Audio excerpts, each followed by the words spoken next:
A very pleasant good morning, dear readers. Welcome back to my channel, English Mentor. Today we are going to analyze the editorial of 2nd of March. So let us start our editorial in detail. The title of this editorial is Cold Comfort. Cold Comfort का meaning हो गया poor और inadequate consolation, अपर्याप्त सांत्वना या थोड़ा बहुत आराम, राहत. On path continues to be in FATF. FATF का मतलब होता है फाइनेंशियल एक्शन टास्क फोर्स. तो अभी फाइनेंशियल एक्शन टास्क फोर्स की एक मीटिंग हुई और उसमें इस बात को डिसाइड किया गया कि जो पाकिस्तान को है वो अभी ग्रे लिस्ट में ही रखा जाएगा. तो कहीं ना कहीं पाकिस्तान ने मतलब थोड़ा बहुत क्या किया है, अपना जो एक उसके ऊपर एक दाग लगा हुआ है टेररिज्म को लेकर, उसको थोड़ा बहुत इंप्रूव तो किया है, लेकिन ये पाकिस्तान के लिए एक बहुत ही कोल्ड कंफर्ट है, एक थोड़ी सी राहत है, लेकिन उसको अभी भी क्या किया गया है, ग्रे लिस्ट में ही बनाए रखा गया है. तो इसी बात को ध्यान में रखते हुए आज हम इस एडिटोरियल को स्टडी करने वाले हैं. So let us start. देखिए, टू इस्लामाबाद डीप डिसअपॉइंटमेंट. देखो, डिसअपॉइंटमेंट का मतलब हो गया निराशा, यानी कहीं ना कहीं ये इस्लामाबाद के लिए बहुत गहरी क्या है, एक निराशा है. यहाँ पे इस्लामाबाद पाकिस्तान के लिए यूज किया गया. इस्लामाबाद पाकिस्तान का कैपिटल है, यानी पाकिस्तान के लिए बहुत ज्यादा एक निराशा की बात है ये. क्या? The Paris based 39 member financial action task force, यानी पेरिस बेस्ड यानी 39 लोगों मेंबर्स हैं, डिफरेंट कंट्रीज है, उनका एक ग्रुप है जिसको फाइनेंशियल एक्शन टास्क वो बोलते हैं हम, हैड डिसाइडेड. तो वो 39 जो लोगों का एक कंट्रीज का एक जो ग्रुप है, उन्होंने क्या किया, डिसाइड किया है क्या, वंस अगेन दोबारा से to keep Pakistan on its grey list. तो FATF ने इस बात को डिसाइड किया है कि पाकिस्तान को अभी वो ग्रे लिस्ट में ही बनाए रखेंगे of countries under increase monitoring. तो कहीं ना कहीं मतलब किस कैटेगरी में रखेंगे, वो कंट्रीज जहां पर टेररिज्म वगैरह को क्या होता है, जहां पर टेररिज्म की घटनाएं बहुत ज्यादा होती हैं, तो उन कंट्रीज को ग्रे लिस्ट में रखा गया है. या वो कंट्रीज जहां पर टेरर फंडिंग होती है, टेरर जो ऑर्गेनाइजेशंस होती है, उनको क्या किया जाता है, मनी लॉन्ड्रिंग की जाती है, उनको पैसा दिया जाता है, तो उन जो कंट्रीज हैं उनके ऊपर क्या किया जाता है, इंक्रीज मॉनिटरिंग, उन पर बहुत ज्यादा गहरी जांच रखी जाती है. तो कहीं ना कहीं पाकिस्तान को भी उसी लिस्ट के अंदर रखा गया है, ग्रे लिस्ट के अंदर रखा गया है. गिविंग अनदर 3 months टू, और पाकिस्तान को FATF ने 3 महीने दिए हैं to complete its commitment.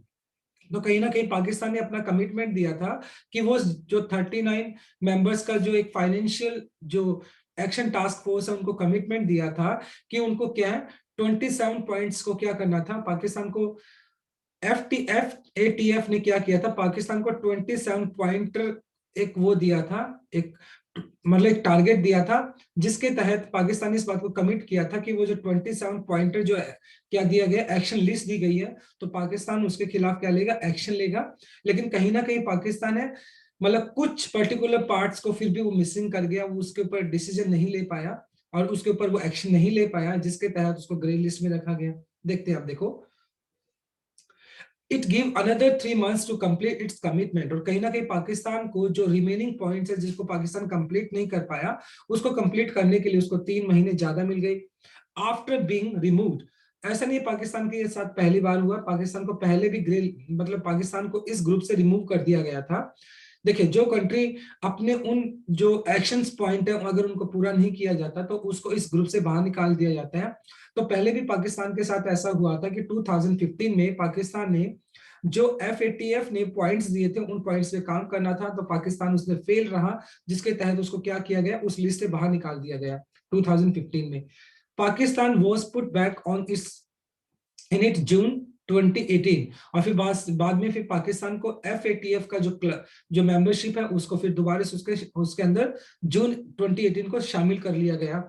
On handed a 27 point action list to fulfil. और किसके तहत, उसके साथ एक कंडीशन हुई, पाकिस्तान को दोबारा से उस ग्रुप में इंक्लूड कर लिया गया FATF के अंदर, और उसको हैंडेड मतलब पकड़ाना 27 पॉइंट एक्शन. और उसको कहीं ना कहीं जो 27 पॉइंट थे जो एक्शन लेना था, उसको वो क्या किया, उनको हैंड ओवर कर दिया कि आपको ये 27 पॉइंट्स पे काम करना है. अगर आप इस 27 पॉइंट पे काम करोगे तो आप इस ग्रुप के मेंबर रहोगे, अदरवाइज आपको निकाल दिया जाएगा.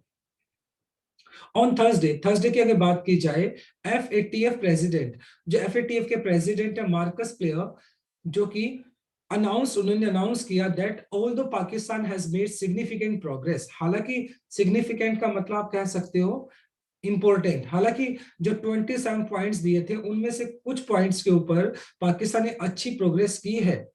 It had 3 remaining points of 27 points Pakistan को दिए थे, जिसमें से 24 पॉइंट्स में उसने अच्छी प्रोग्रेस दिखाई है, लेकिन कहीं ना कहीं 3 पॉइंट्स ऐसे हैं जिसमें पाकिस्तान ने अभी भी क्या है, देखिए, it had 3 remaining points of the 27 that were only partially का मतलब थोड़ा बहुत एड्रेस, यानी कहीं ना कहीं पाकिस्तान ने उन 3 पॉइंट्स के ऊपर थोड़ा बहुत ही एड्रेस किया है, थोड़ा बहुत ही एक्शन लिया उसके ऊपर। नोटेबली का मीनिंग हो गया, नोटेबली का मतलब हो गया स्पेसिफिकली, यानी विशेष रूप से, all in the areas of curbing terror financially.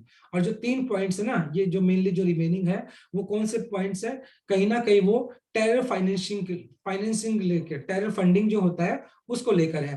तो कहने का इस पर्टिकुलर हमें पैराग्राफ में ये पता चला है कि पाकिस्तान को अभी भी ग्रे लिस्ट में रखा गया है। क्यों रखा गया है? क्योंकि पाकिस्तान ने क्या किया है, अच्छी प्रोग्रेस दिखाई है, 24 पॉइंट्स जो उसको मिले थे उसके ऊपर उसने एक्शन लिया है, लेकिन जो जो 3 पॉइंट्स है, जो रिमेनिंग पॉइंट्स है, जो कि टेरर फाइनेंसिंग के लेकर है, टेरर फंडिंग को लेकर है, उसके ऊपर उसने बहुत ज्यादा क्या है, बहुत ज्यादा एक्शन नहीं लिया है कर्ब करने के लिए। कर्ब का मतलब कंट्रोल करने के लिए, जो टेरर फंडिंग की जाती है उसको रोकने के लिए, कंट्रोल करने के लिए पाकिस्तान ने उसके ऊपर कोई बहुत ज्यादा एक्शन नहीं लिया है, जिसके तहत अभी भी उसको ग्रे लिस्ट में ही बनाए रखा गया है।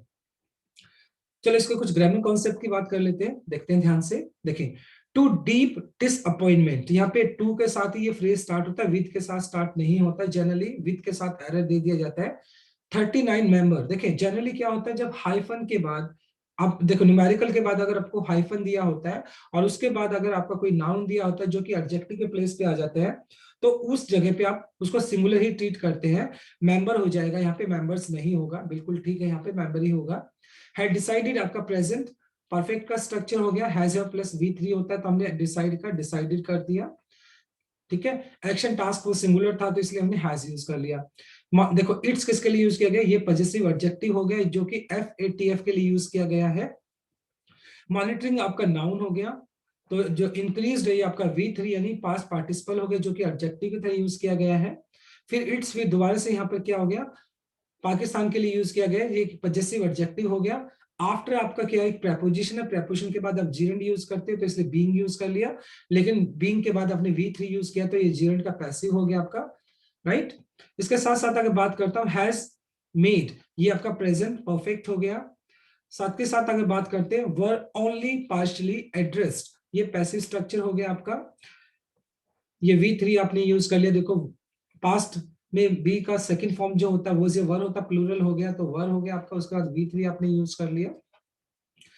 ऑफ आपका क्या हो गया, प्रेपोजिशन हो गया, प्रेपोजिशन के बाद आपने V1 प्लस ING जो कि जीरेंड का काम करता है वो यूज कर लिया, राइट। जो पर्पल कलर में आपको दिखाई पड़ रही है ये आपके हो गए फ्रेज, जो ब्लू कलर में इनको आप बोल सकते हैं मेन क्लॉज, इंडिपेंडेंट क्लॉज या प्रिंसिपल क्लॉज, जो ग्रीन कलर में ये सारे के सारे आपके डिपेंडेंट क्लॉज है, सबऑर्डिनेट क्लॉज हो गए, right. Let's move on to next slide. देखिए द बॉडी लिस्टेड, बॉडी किसके लिए यूज किया गया, FATF के लिए यूज किया गया, FATF, right. Action financial action task force के लिए यूज किया गया लिस्टेड, उसने लिस्ट बनाया द रिमेनिंग टास्क, अब पाकिस्तान को कौन कौन से वो काम करने उसका एक लिस्ट दिया उसको। डेमोन्स्ट्रेटिंग का मतलब दिखाना होता है, टेरर फंडिंग, प्रोसिक्यूशन, प्रोसिक्यूशन का मतलब प्रोसिक्यूशन का मीनिंग होगा मेल ट्रीटमेंट, मेल ट्रीट का मतलब अत्याचार, is accurate, effective and decisive, decisive का मीनिंग हो गया प्रिवेंटिव, हटाने वाला। तो कहीं ना कहीं उसको एक पाकिस्तान को जो लिस्ट मिली उस लिस्ट के अंदर इस बात को मतलब उसको बोला कि आपको इन 3 पॉइंट्स के ऊपर कहीं ना कहीं टेरर जो फंडिंग है, मतलब उसके ऊपर आप क्या कर रहे हो, जो टेरर फंडिंग है जो उसको लेकर जो अत्याचार किए जा रहे हैं वो एक्यूरेट है कि मतलब उसके ऊपर प्रॉपर तरीके से एक्शन ले रहे हो, वो एक्शन जो है वो इफेक्टिव भी है और साथ के साथ वो प्रिवेंटिव है, जिससे कि टेरर को क्या किया जा सके, प्रिवेंट किया जा सके, उसको रोका जा सके। तो उन लिस्ट के अंदर ये 3 पॉइंट्स के ऊपर उसको, वो 3 पॉइंट्स के ऊपर उसको काम करना है। एंड थरली का मतलब कंप्लीटली, इम्प्लीमेंटिंग, इम्प्लीमेंट का मतलब लागू करना होता है, फाइनेंशियल सैंक्शंस, सैंक्शन का मतलब हो गया डिसअप्रूवल, प्रतिबंध लगाना, against all the terrorist designated by the UN security council. देखिए, अब जो सिक्योरिटी काउंसिल है उसने क्या किया, डेजिग्नेट मतलब स्पेसिफिक, डिसाइडेड मतलब उसने कुछ लोगों के नाम दिए जो टेररिस्ट है, उनको क्या करना, कंप्लीटली उनका जो फाइनेंशियल, जो भी उनका जो फाइनेंशियल ट्रांजैक्शन है, जो बैंकिंग, जो बैंक अकाउंट वगैरह है, वो सारी चीजें क्या करनी पड़ेगी उनको, उन पर प्रतिबंध लगाना होगा, सैंक्शन करना होगा उनको, प्रतिबंध लगाना होगा। विच इंक्लूड, और वो कौन कौन से टेररिस्ट है जिसके ऊपर पाकिस्तान को एक्शन लेना है, which include Lashkar Taiba, LET हो गया, लश्कर तैयबा के जो फाउंडर है हाफिज सईद के ऊपर, जैशे मोहम्मद के जो चीफ है मसूद अजहर, और other leaders of terror groups in Pakistan. तो इन लोगों के जो फाइनेंशियल जो टेरर फंडिंग होती है, इनके खिलाफ उनको एक्शन लेना होगा। और क्या करना होगा, इनका जो जो भी फाइनेंशियल सैंक्शन है, जो ट्रांजेक्शन्स जो होती है नॉर्मली, उसको क्या करना पड़ेगा, प्रतिबंध करना होगा। तो ये सारी चीजें इन पॉइंट्स के अंदर, जो 3 पॉइंट्स जो रिमेनिंग है, तो इन पॉइंट्स के ऊपर क्या करना पड़ेगा, पाकिस्तान को काम करना पड़ेगा। And those belonging to al Qaeda, और साथ के साथ वो भी टेररिस्ट जो कि अलकायदा से क्या करते हैं, बिलोंग करते हैं, और इन सभी के खिलाफ पाकिस्तान को क्या लेना होगा, एक्शन लेना होगा। Pakistan farmer interior minister Rahman Malik, जो पाकिस्तान के जो फॉर्मर मिनिस्टर है, इंटीरियर मिनिस्टर रहमान मलिक, उन्होंने क्या कहा, हैज प्रोटेस्टेड, उन्होंने विरोध किया किस बात का, द डिसीजन मोस्ट वॉसिफियसली। देखो वॉसिफियसली का मीनिंग हो गया चीखते हुए, स्क्रीमिंगली, चीखते हुए, यानी मतलब उसने चीखते हुए इस बात का प्रोटेस्ट किया, किस बात का, देखो, एंड इवन सजेस्टिंग, और साथ के साथ सुझाव दिया क्या, that FATF should be taken to the Huey. Huey क्या है, देखो यहाँ पर ये जो एक पर्टिकुलर नीदरलैंड के अंदर जगह है, जो नॉर्मली जो आपका इंटरनेशनल कोर्ट है जो जस्टिस के लिए, जनरली अगर आपको इंटरनेशनल कोर्ट ऑफ जस्टिस है वहां पे, यूएन का, यूनाइटेड नेशंस का इंटरनेशनल कोर्ट ऑफ जस्टिस है, तो वो कहता है कि मतलब ये जो हमारे साथ किया जा रहा है, हमें ग्रे लिस्ट में बना के रखा जा रहा है, तो इस बात के लिए उन्होंने क्या किया, बहुत ज्यादा विरोध जताया, और कहता है कि हम इस मामले को कहाँ लेकर जाएंगे, इंटरनेशनल कोर्ट में लेकर जाएंगे। गिवन दैट, गिवन का मतलब हो गया, गिवन से सेंटेंस स्टार्ट होता है, तो इसका मतलब हो गया कंसीडर करना। कंसिडरिंग दैट, इस बात को ध्यान में रखते हुए, other countries that have completed nearly all the points on their task list, वो कहना चाहता है कि मतलब हमारी कंट्री के अलावा दूसरी कंट्री है जिन्होंने ऑलमोस्ट हमारे जितने पॉइंट्स को कंप्लीट किया है, have been drop from the grey list, लेकिन उनको ग्रे लिस्ट से हटा दिया गया है, लेकिन पाकिस्तान को अभी भी ग्रे लिस्ट में बनाया रखा गया है, जिसके तहत वो क्या करने वाले, ह्यूई के अंदर, जो कि इंटरनेशनल कोर्ट है, कोर्ट ऑफ जस्टिस है यूएन का, यूनाइटेड नेशंस का, तो इस मामले को वो वहां पर लेकर जाएंगे। तो ये आप इस पर्टिकुलर स्लाइड का एक्सप्लेनेशन रहा। चलो इसके कुछ ग्रामर कॉन्सेप्ट की बात कर लेते हैं। देखिए, लिस्टेड हो गया आपका V2 जो पास्ट इंडेफिनाइट है, राइट। इसके बाद हैज प्रोटेस्टेड, ये देखो आपका हैज प्रोटेस्टेड आपका प्रेजेंट परफेक्ट हो गया। अब मलिक यहाँ पर सिंगुलर तो इसलिए हैज लगा दिया, और यहाँ पे V3 लगा दिया। बिलोंग हमेशा अपने साथ टू लेकर चलता है प्रेपोजिशन को। शुड बी टेकन, ये आपका पैसिव स्ट्रक्चर हो गया, बी प्लस थर्ड फॉर्म, और ये शुड आपका मॉडल वर्ब हो गया। हैव कंप्लीटेड का मतलब देखो कंट्रीज यहाँ पे प्लूरल है, तो यहाँ पर देखो दैट क्या हो गया आपका रिलेटिव प्रोनाउन, और कंट्रीज आपका यहाँ पर हो गया एंटीसीडेंट जो कि प्लूरल है, तो वर्ब आपने कंट्रीज के हिसाब से हैव प्लस V3 लगा दिया जो कि प्रेजेंट परफेक्ट है। हैव बीन ड्रॉप्ड, ये देखो यहाँ पर पैसिव स्ट्रक्चर हो गया, हैव आपका, और हैव के बाद be plus third form use करते हैं, तो बी का थर्ड फॉर्म जो होता है बीन होता है, इसके बाद ड्रॉप्ड आपने क्या कर दिया, V3 लगा दिया। ये आपका पैसिव स्ट्रक्चर हो गया। साथ के साथ अगर हम ब्लू कलर में देखें तो ये आपके मेन क्लॉज, इंडिपेंडेंट क्लॉज या प्रिंसिपल क्लॉज है। अगर मैं ग्रीन कलर की बात करूं तो ये आपके डिपेंडेंट क्लॉज है, सबऑर्डिनेट क्लॉज है, right. Let's move on to next slide now. देखिए, it is cold comfort, cold comfort की मैं बात करता हूं तो इसका मतलब हो गया कहीं ना कहीं पाकिस्तान के लिए अभी क्या है, एक बहुत ही कम आराम की स्थिति है। पाकिस्तान को मिला है आराम, तो मिला है कि उसको ग्रे लिस्ट से ब्लैक लिस्ट में नहीं डाला गया है, लेकिन अभी जो पाकिस्तान को जो एक थोड़ा बहुत राहत मिला है, वो इतना राहत नहीं मिला कि पाकिस्तान को इस बात के लिए खुश होना चाहिए। It is called comfort for Islamabad. Islamabad किसके लिए यूज किया गया, पाकिस्तान के लिए यूज किया गया। That the FATF chief also ruled out, ruled out का जो मीनिंग होता है डिसमिस फ्रॉम कंसिडरेशन और अ कॉन्टेस्ट, मतलब खारिज करना, इस बात को सिरे से खारिज करना। तो कहीं ना कहीं जो FATF के जो चीफ है उसने खारिज कर दिया है डाउनग्रेड, क्योंकि वो पाकिस्तान को डाउनग्रेड नहीं करेंगे, ग्रे लिस्ट से ब्लैक लिस्ट में नहीं लेके जाएंगे Pakistan to the black list. क्योंकि पाकिस्तान ने क्या किया है, 27 जो पॉइंट्स उसको मिले थे उसमें से 24 पॉइंट्स में उसने काम किया, 3 पॉइंट्स में उसने काम नहीं किया है, जिसकी वजह से उसने थोड़ी सिग्निफिकेंट क्या किया, प्रोग्रेस तो दिखाई है। तो इसी बात को ध्यान में रखते हुए एफएटीएफ के जो चीफ है उसने पाकिस्तान को डाउनग्रेड करने का जो विचार था उसको खारिज किया कि पाकिस्तान को अब ग्रे लिस्ट से ब्लैक लिस्ट में नहीं डालने वाले हैं अभी, एज ही सेड। और साथ के साथ चीफ ने बोला, एफएटीएफ के चीफ ने कहा that the Pakistan has made progress, कि पाकिस्तान ने प्रोग्रेस तो दिखाई है ऑन इट्स कमिटमेंट, जो कमिटमेंट उसको उसने कहा था कि वो 27 पॉइंट्स के ऊपर काम करेगी, तो कहीं ना कहीं उसके ऊपर उसने प्रोग्रेस दिखाई है। And this is not the time, और अभी ये समय नहीं है टू कंटम्पलेट। कंटम्पलेट का मतलब होता है पॉन्डर करना, पॉन्डर का मतलब होता है विचार करना। और अभी मतलब कहीं ना कहीं जो एफएटीएफ के जो चीफ है, मतलब ये टाइम नहीं है कि वो इस बात पे विचार करे। द एक्सट्रीम स्टेप, कि वो मतलब कहीं ना कहीं बहुत ही एक सीवियर स्टेप, एक बहुत ही गंभीर एक स्टेप ले पाकिस्तान के खिलाफ। This would mean enhance sanction, मतलब जिस तरीके का, किस तरह का स्टेप की बात की जा रही है, सैंक्शन का मतलब प्रतिबंध हो गया, इनहेंस का मतलब काफी सीवियर, काफी बहुत ही गंभीर प्रतिबंध लगाए, एंड रिस्ट्रिक्शंस, और रिस्ट्रिक्शंस लगाए पाकिस्तान के ऊपर। अभी वो मतलब ऐसे विचार में नहीं है as Iran and North Korea, जिस तरह के फेस एट प्रेजेंट, जिस तरह के प्रतिबंध ईरान और नॉर्थ कोरिया पे फिलहाल लगाए गए हैं, तो कहीं ना कहीं जो एफएटीएफ के जो चीफ हैं, इस तरह के प्रतिबंध वो पाकिस्तान पे अभी लगाने वाले नहीं है। क्यों नहीं लगाने वाले? क्योंकि पाकिस्तान ने कहीं ना कहीं जो 27 पॉइंट्स पाकिस्तान को दिए गए थे उस पर काम करना था, तो उसके तहत उसने 24 जो पॉइंट्स है उसके ऊपर काम किया, अभी 3 पॉइंट्स है उसको उसके ऊपर काम करना है, जिसके तहत उसको अभी ग्रे लिस्ट में ही रखा गया है, अदरवाइज तो उसको ब्लैक लिस्ट में रखा जाता। तो कहीं ना कहीं एफएटीएफ के चीफ ने ये बात बोली है कि पाकिस्तान ने अपने कमिटमेंट में थोड़ी प्रोग्रेस दिखाई है। मिस्टर प्लेयर ये चीफ के लिए यूज किया गया, जो एफएटीएफ के चीफ है, एडवाइस, उन्होंने सलाह दी पाकिस्तान टू कंप्लीट, कि पाकिस्तान कंप्लीट करे the remaining task by June 2021, यानी जो 3 पॉइंट से पाकिस्तान ने अभी काम नहीं किया, वो 3 पॉइंट से पाकिस्तान को काम करना है। और कहीं ना कहीं वो जब एक नेक्स्ट मीटिंग होने वाली है 2021 में जून के अंदर, तो उससे पहले पहले पाकिस्तान को ये जो 3 टास्क जो कि अभी पेंडिंग है पाकिस्तान के पार्ट पर, उसको कंप्लीट करना होगा। when the FATF will meet again to vote on the issue, क्योंकि जून के अंदर फिर क्या होगा, FATF का एक मीटिंग होगा जिसके अंदर वोट किया जाएगा, और इस बात को इस इश्यू के ऊपर क्या की जाएगी, वोटिंग की जाएगी। क्या पाकिस्तान को ग्रे लिस्ट में रखना चाहिए, क्या इसको बाहर निकाल देना चाहिए, ब्लैक लिस्ट में इसको डाउनग्रेड किया जाना चाहिए, तो इस बात को जून में डिसाइड किया जाएगा। तो इससे पहले पाकिस्तान के पास अभी मतलब 3 महीने और दिए गए हैं उसको, कहीं ना कहीं जो रिमेनिंग टास्क है पाकिस्तान का, जो टेरर फंडिंग को लेकर रिमेनिंग टास्क है, तो और या जो जो जितने भी टेररिस्ट हैं उनके उनके खिलाफ केस चलाने वाली बात है, तो उन सारी चीजों पे पाकिस्तान को क्या करना होगा, काम करना होगा, अदरवाइज उसको फिर डाउनग्रेड कर दिया जाएगा ब्लैक लिस्ट के अंदर, या उसको उस ग्रुप से ही बाहर निकाल दिया जाएगा।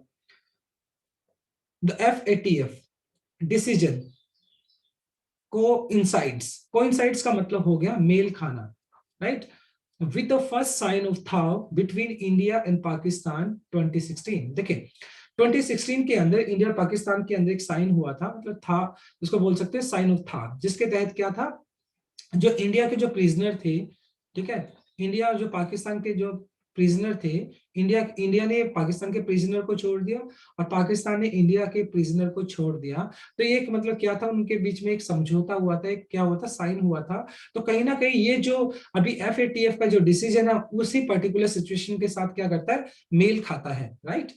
तो ये इस पर्टिकुलर स्लाइड का एक्सप्लेनेशन पार्ट रहा। थाव का जो मीनिंग है, वैसे थाव का जो मीनिंग होता है लिक्विड, मतलब पिघलना, राइट। तो अब चलो इसके कुछ ग्रामर कॉन्सेप्ट की बात कर लेते हैं हम। देखिए सबसे पहले अगर मैं बात करूं इसका, देखो has ruled out, ruled out क्या है, जैसे V2 है वैसे ही, राइट, पास्ट इंडेफिनाइट हो गया, V2 आपने यूज कर लिया। हैज मेड ये आपका प्रेजेंट परफेक्ट हो गया, देखो पाकिस्तान सिंगुलर है तो इसलिए आपने ओके पाकिस्तान सिंगुलर तो हैज यूज कर लिया, मेड आपने V3 यूज कर लिया। इट्स कमिटमेंट पाकिस्तान के लिए यूज किया गया, पजेसिव एडजेक्टिव हो गया ये आपका। टू कम टू कंटम्पलेट जिसका मतलब होता है पॉन्डर, सोचना। 2+V1 आपका इन्फिनेटिव केस हो गया, 2+V1 जब आप यूज करते हो तो इन्फिनेटिव बोला जाता है उसको।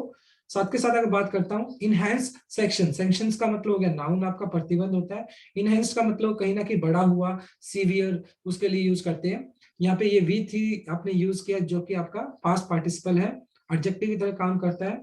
टू कंप्लीट ये आपका फिर इन्फिनेटिव केस हो गया, 2+V1 आपने यूज कर लिया। डिसीजन आपका सिंगुलर है तो यहाँ पर देखो हमें को इनसाइट्स आपने क्या किया है, ये आपका V1 आपने यूज कर लिया। टू व्हाट, फिर आपका इन्फिनेटिव केस हो गया साथ के साथ ये आपका, जब आप बात करते दो दो चीजों के बीच में, दो इंसान के बीच में, तो वहां पे बिटवीन यूज कर लेते हैं। तो इंडिया एंड पाकिस्तान के लिए आपने बिटवीन यूज कर लिया। जो ब्लू कलर में आपको दिखाई पड़ रही है ये आपके मेन क्लॉज, प्रिंसिपल क्लॉज, या इनको हम इंडिपेंडेंट क्लॉज बोल देते हैं। जो आपको ग्रीन कलर में ये आपके डिपेंडेंट क्लॉज है, सबऑर्डिनेट क्लॉज हम इनको बोल देते हैं। तो नेक्स्ट स्लाइड पे मूव करते हैं हम। The decision of director general of military operation, यानी जो डिसीजन है director general of military operation के, ऑन थर्सडे, उन्होंने थर्सडे को डिसीजन लिया क्या, टू स्ट्रिक्टली ऑब्जर्व, ऑब्जर्व का मतलब क्या करना, किसी चीज पे निगरानी रखना, that cease fire agreement and LOC, LOC line of actual control. तो देखिए, तो सीज फायर क्या हो गया, सीज फायर हो गया आपका ट्रूस, ट्रूस का मतलब होता है युद्ध विराम। तो इंडिया और पाकिस्तान के बीच में अभी जो युद्ध विराम चला हुआ है उसके तहत उनका क्या हुआ है, एक एग्रीमेंट हुआ है सीज फायर को लेकर। तो उसको ऊपर क्या उसने स्ट्रिक्टली ऑब्जर्व करने की, निगरानी रखने की बात की है। एंड रिविलेशन इन मीडिया, और साथ के साथ उसने इस बात को रिवील किया मीडिया के अंदर। रिवील का मतलब उजागर करना इन मीडिया। तो कहीं ना कहीं ये बात उसने मीडिया के अंदर भी क्या की, मीडिया के अंदर भी इस बात को रिवील किया, which have been not been contradicted by the government. और मतलब कहीं ना कहीं देखो जो डिसीजन लिया है, ये डिसीजन का देखो वर्ब यहां से स्टार्ट है, the decision which have been not contradicted. Contradicted का मतलब होता है रिफ्यूट करना, खंडन करना। तो कहीं ना कहीं इस बात का जो डिसीजन लिया गया इसको गवर्नमेंट की तरफ से कॉन्ट्राडिक्ट यानी इसको खंडन नहीं किया गया है।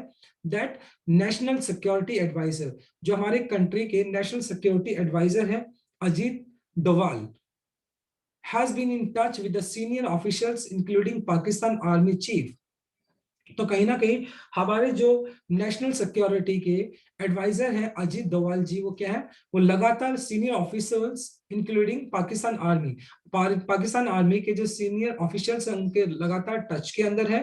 और बहुत सिग्निफिकेंट, और ये बहुत ज्यादा इंपॉर्टेंट है दोनों के लिए, बिकॉज अब इंडिया और जो पाकिस्तान के जो रिलेशंस हैं, अगर उन रिलेशंस को थोड़ा अपग्रेड करना है, थोड़ा उनको बहुत ज्यादा नॉर्मलाइज करना है, ठीक है, तो ये दोनों के लिए बहुत बहुत ज्यादा जरूरी है। तो जो हमारे अजीत डोवाल जी, जो क्या है एनएसए के नेशनल सिक्योरिटी एडवाइजर है, तो ऑब्वियस सी बात है वो पाकिस्तान के जो चीफ आर्मी है उनके साथ टच में है, रेगुलर टच के अंदर है।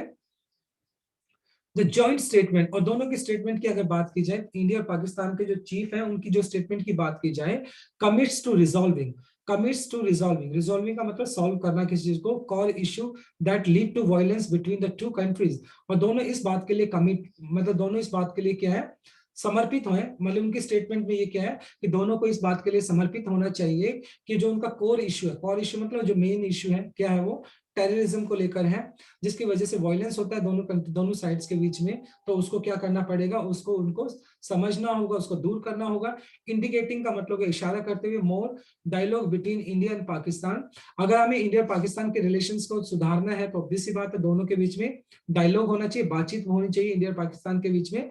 Could be on the card, there are no political trade culture ties at present. और फिलहाल अगर इंडिया और पाकिस्तान की बात देखें तो इंडिया पाकिस्तान के अंदर बहुत ज्यादा डिफरेंसेस है, बहुत ज्यादा मतभेद बने हुए हैं, ना तो उनको लेकर देखिए they are no political trade, और फिलहाल पॉलिटिकल राजनीति को लेकर मतलब उनमें कोई बातचीत नहीं चल रही है, ना इंडिया पाकिस्तान के अंदर ट्रेड का कोई अभी फिलहाल बिजनेस को लेकर कोई एक्सपोर्ट इंपोर्ट वाला कोई भी चीज नहीं चल रही है।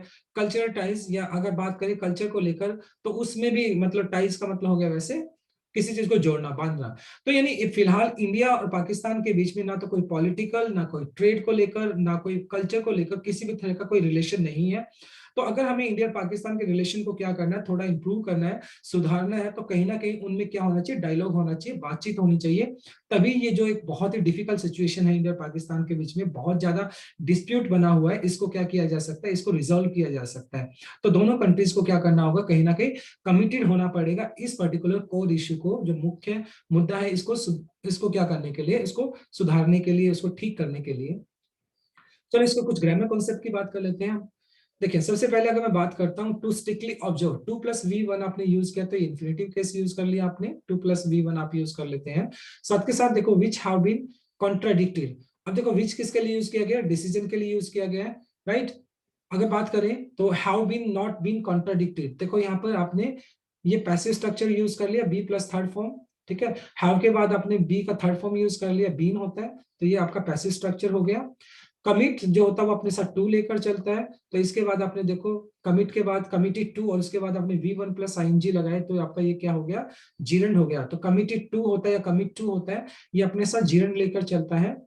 अगर ज्वाइंट स्टेटमेंट की बात करें तो देखो आपने V1 यूज कर लिया, कमिट्स यूज कर लिया, जो आपको पर्पल कलर में दिखाई पड़ रही है ये सारे के सारे आपके क्या है, ये आपके फ्रेज हैं। ब्लू कलर में आपके सारे के सारे मेन क्लॉज, इंडिपेंडेंट क्लॉज या प्रिंसिपल क्लॉज है।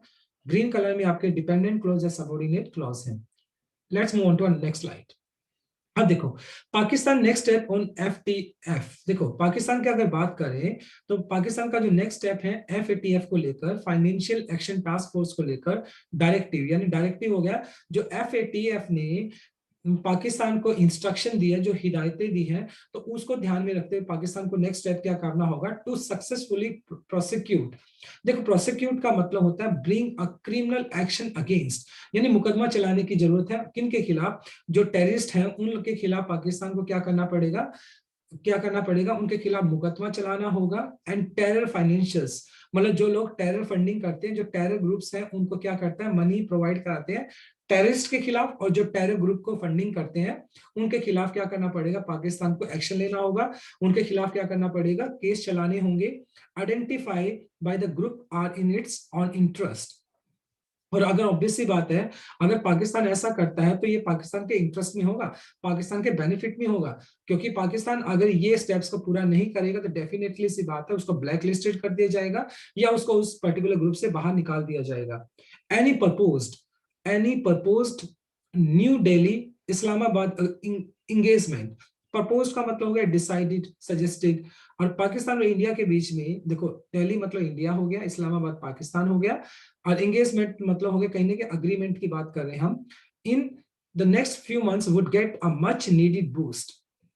और कहीं ना कहीं देखो अगर इंडिया और पाकिस्तान की बात करें, अगर उनके बीच में क्या है, एक अच्छा समझौता होता है किसी बात को लेकर, पाकिस्तान अच्छा स्टेप लेता है और इंडिया को वो अपने आप में इन्वॉल्व करता है और ये दिखाता है कि हम टेरर के खिलाफ क्या ले रहे हैं, एक्शंस ले रहे हैं, तो डेफिनेटली सी बात है ये पाकिस्तान के लिए क्या होगा, आगे आने वाले जो महीने होंगे ना, मच नीडेड बूस्ट। तो कहीं ना कहीं मच नीडेड बूस्ट, बूस्ट का मतलब होता है सपोर्ट करना, किसी चीज को बढ़ावा देना, तो कहीं ना कहीं ये क्या करेगा, उनके रिलेशन को बढ़ावा देगा।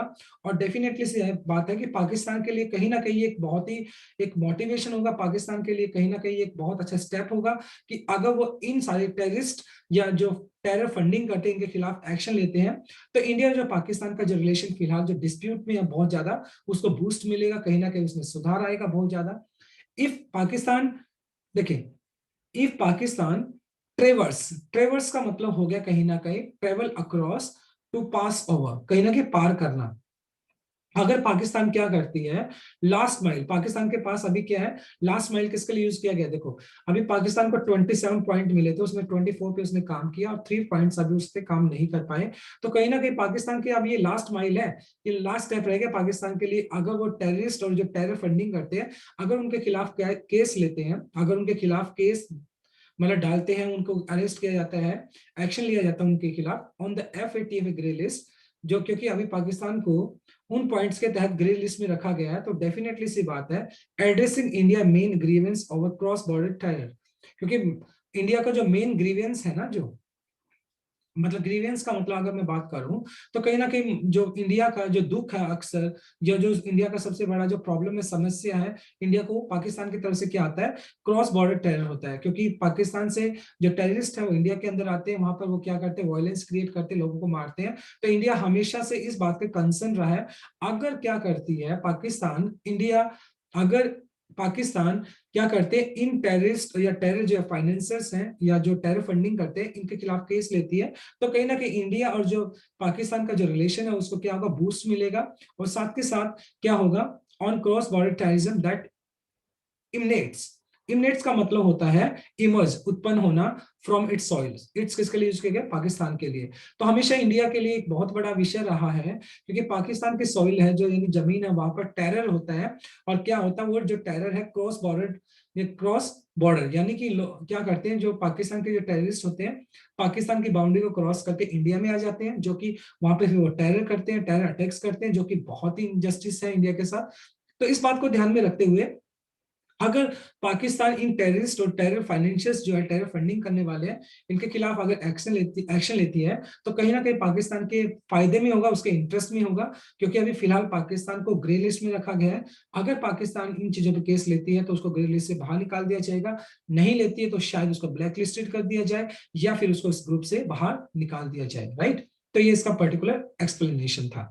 चलो इसके कुछ ग्रामर कॉन्सेप्ट की भी बात कर लेते हैं साथ के साथ। देखिए, टू सक्सेसफुली प्रोसिक्यूट, ये आपका 2+V1 जो आपके इन्फिनेटिव यूज किया है। प्रपोज्ड यहाँ पर हो गया आपका, देखो प्रपोज्ड यहाँ पे V3 यूज किया है जो कि पास्ट पार्टिसिपल है, जो कि एडजेक्टिव की तरह काम कर रहा है। मच नीडेड, देखो बूस्ट यहाँ पर नाउन हो गया आपका, और नीडेड फिर आपका V3 है जो कि पास्ट पार्टिसिपल की तरह यूज किया है आपने, और एडजेक्टिव की तरह काम कर रहा है। देखिए टेरर क्या है यहाँ पर, टेरर आपका, देखो दैट हो गया आपका रिलेटिव प्रोनाउन, टेरर क्या हो गया यहाँ पर आपका एंटीसीडेंट हो गया, जो कि अनकाउंटेबल है तो इसलिए आपने इनेट्स यूज किया है, जिसका मतलब होता है इमर्ज, राइट। जो ब्लू कलर में आपको दिखाई पड़ रही है आपके मेन क्लॉज, इंडिपेंडेंट क्लॉज या प्रिंसिपल क्लॉज है। जो ग्रीन कलर में ये आपके डिपेंडेंट क्लॉज या इनको हम डिपेंडेंट क्लॉज या इनको हम सबऑर्डिनेट क्लॉज बोल देते हैं। I hope this explanation is clear to you. चलो नेक्स्ट स्लाइड पे मूव करते हैं, अभी हम रिवीजन देख लेते हैं। परसिक्यूशन, देखो परसिक्यूशन का जो मीनिंग होता है, मतलब अत्याचार जिसको आप बोलते हैं, तो मेल ट्रीटमेंट, क्या बोलेंगे हम इसको, मेल ट्रीटमेंट। डिसेसिव का जो मीनिंग होता है कहीं ना कहीं प्रिवेंटिव, क्या बोलते हैं इसको हम, जब आप प्रिवेंटिव मेजर्स लेते हैं उसके लिए यूज किया जाता है। कंटेम्पलेट का जो मीनिंग होता है किसी चीज को विचार करना, सोचना, पॉन्डर आप इसके लिए यूज कर सकते हैं। कॉन्ट्राडिक्टेड का मतलब हो गया रिफ्यूट करना, किसी चीज का विरोध करना, खंडन करना, रिफ्यूट कहलाएगा। और इनेट्स का जो मतलब होता है इमर्ज, किसी चीज का उत्पन्न होना, पैदा होना। ये आपका रिवीजन पार्ट रहा। नेक्स्ट स्लाइड पे मूव करते हैं, अभी हम आगे कुछ कॉमन एरर्स देख लेते हैं। देखो, the Paris based 39 members financial action task force has decided once again to keep Pakistan on its grey list of countries under increased monitoring, giving it another 3 months to complete its commitment। देखिए, जब आपके compound noun की हम बात करते हैं तो अगर न्यूमेरिकल दिया होता है, न्यूमेरिकल के बाद अगर आपको हाइफन दिया है और हाइफन के बाद अगर आपको कोई नाउन दिया है जो कि एडजेक्टिव के प्लेस पे आ गया है तो हमेशा सिंगुलर होना चाहिए, तो यहाँ पर मेंबर्स की बजाय मेंबर हो जाएगा। नंबर 2 पे चलते हैं। Given that other countries that have completed nearly all the points on the task list has been dropped from the country list, grey list, sorry. देखिए हम ध्यान से देखें, सी पार्ट को देखते हैं, तो देखो यहाँ पर has been लिखा है। देखो गिवन दैट अदर कंट्रीज, यानी उन कंट्रीज को, अदर कंट्रीज की बात चल रही है ना, प्लूरल है, तो यहाँ पर हैज नहीं बल्कि हैव आना चाहिए, यानी उन कंट्रीज को क्या कर दिया गया, हैव बीन ड्रॉप्ड, उन कंट्रीज को ड्रॉप कर दिया गया है। तो क्योंकि अदर कंट्रीज आपका प्लूरल काउंटेबल नाउन है तो यहाँ पर भी हैव लग जाएगा आपका। The joint statement also commits to resolve core issue that lead to violence between the two sides। देखिए कमिट या कमिटेड जो होता है वो अपने साथ टू लेता है प्रेपोजिशन, और उसके बाद हमेशा ही आप जीरेड यूज करते हैं, तो रिजॉल्व नहीं आएगा बल्कि रिजॉल्विंग आएगा। रिजॉल्विंग का मतलब था सॉल्व करना। नेक्स्ट सेंटेंस देखते हैं। Any propose new Delhi Islamabad engagement in the next few months would get a much need boost if Pakistan traverse the last mile on the FATF grey list। देखिए boost हो गया आपका नाउन, तो definitely वहां से यहाँ पर मच नीडेड यूज होना चाहिए ना, मच नीडेड बोला जाए, मच नीड नहीं, मच नीडेड होना चाहिए, तो यहाँ पर मच नीडेड हो जाएगा, जो कि पास्ट पार्टिसिपल है, जो कि एडजेक्टिव की तरह काम कर रहा है, तो मच नीडेड होना चाहिए। नेक्स्ट स्लाइड पे मूव करते हैं, अभी हम देखें, आप बात कर लेते हैं कुछ इडियम की। देखें, a thorn in the flesh, देखो फ्लैश का मतलब होता है बॉडी, जिसका मांस जिसको आप बोलते हैं, इसका मतलब होता है कांटा, मतलब जो कांटा होता है, राइट, मतलब एक ऐसी चीज जो आपकी बॉडी में चुभ गई हो, मान लो। A constant source of annoyance, मतलब कोई भी एक ऐसी चीज जो लगातार आपको क्या करती है, अनॉयंस, नाराज करती है, चिढ़ाती है, तो उसके लिए बोल सकते हैं a thorn in the flash, इसके लिए बोल सकते हैं। An acid test, an acid test use किया जाता है कोई भी एक क्रिटिकल टेस्ट के लिए, आप यूज कर सकते हैं an acid test. An eye for an eye, मतलब आग के बदले आग आप बोलते हो ना, जैसे बोलते हैं टिट फॉर टेट, जैसे को तैसा, मतलब आपने मेरे साथ ऐसा किया मैं भी आपके साथ ऐसा करने वाला हूं, तो एन आई फॉर आई बोल देते हैं उसके लिए हम, राइट। चलो आप देख लेते हैं one substitute word, one who Yeats human flesh, मतलब एक ऐसा इंसान जो कि ह्यूमन को खाता है, ह्यूमन की मांस को खाता है, उसके लिए बोला जाता है कैनिबल। क्या बोलते हैं हम उसको, कैनिबल। कैनिबल का मतलब होता है नरभक्षी, जो मतलब क्या करता है, नरभक्षी, जो कि क्या करता है, जो आदमियों को खाता है, उसको नरभक्षी बोलते हैं, कैनिबल बोला जाता है। One who lives at the same time, जिसको बोलते हैं कंटेम्परेरी, मतलब जो हमेशा एक समय पे रहा है, कंटेम्परेरी जिसको आप बोलते हैं समकालीन, क्या बोलते हैं उसको हम समकालीन बोल देते हैं, तो contemporary. One who is more than 100 years old, एक ऐसा इंसान जो 100 साल से भी ज्यादा का होता है उसको बोलते हैं सेंटेरियन, क्या बोलते हैं सेंटेरियन बोल देते हैं, जो 100 साल से भी ज्यादा जिसकी उम्र होती है, right. So this is all about from this particular article. Thanks for watching this video. Please do like, share, comment, and subscribe to my channel. So tomorrow I'll come with another video. Till then, bye bye. Take care and have a nice day.